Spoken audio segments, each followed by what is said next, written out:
like when you talk about deifying Chris and you have this thing set up and he is a cautionary tale that helps set the table, like how often do you find yourself reflecting on him, or even people being like, oh, who's that? Or how often does his story come up in treating people in the Berkshires? I think it more often comes up with like our team internally than it does. Right. Like a cautionary tale. Like, what's a cautionary tale? You know what I mean? Like, what would you say that Chris did wrong? You know, like, I don't know. What is the thing to guard against? Like, he got too into academics. He worked too hard. No, I know what I would say, but I'm like stupid. What would you say? I would say he stopped going to meetings. He stopped going to meetings. He stopped doing his work. And he even said that like a year before he died. He was like, if you find me not going to meetings and like just fucking around, chances are I'm going to be in trouble. And like, yeah, I have a part of me that is like unwilling to push against that. And like, I think that's a really safe, intelligent take on it.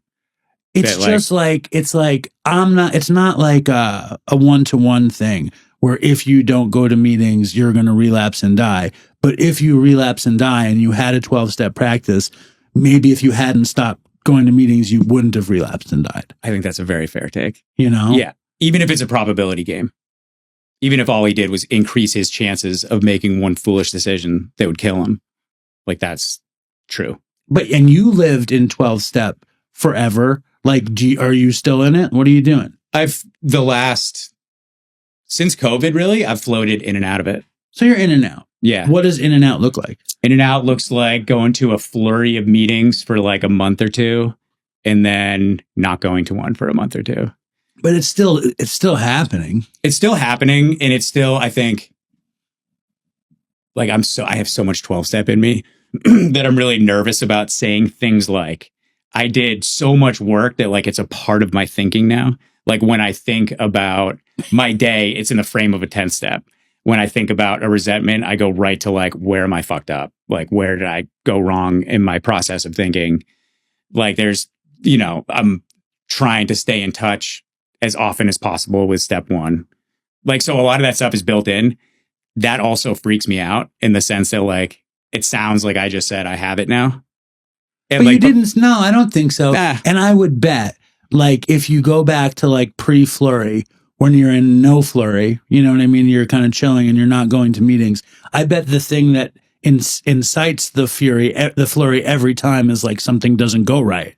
And you're like, oh boy. I know for me, like if I'm not going, and I go, I'm like, first of all, when I don't go and I go back, I'm like, I'm not fucking staying. I leave. I get up in the beginning of the meeting. I go for a walk. I start talking to people.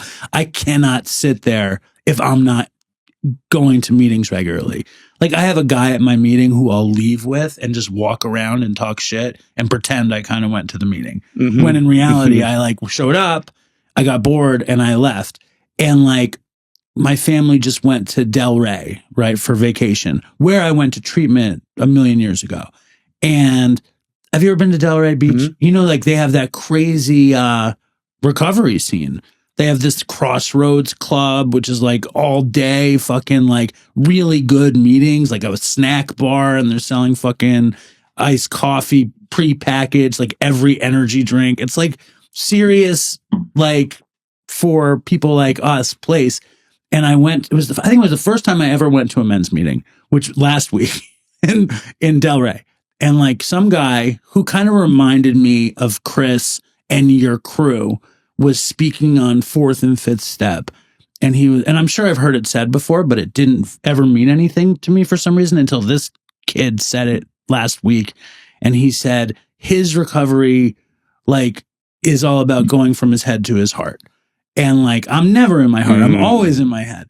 And I was like, that's what I need to be doing. And I feel like that's the difference between being in it and not in it. Or like when you're out of it and you get out of the groove, how do you get back in it? You like get in.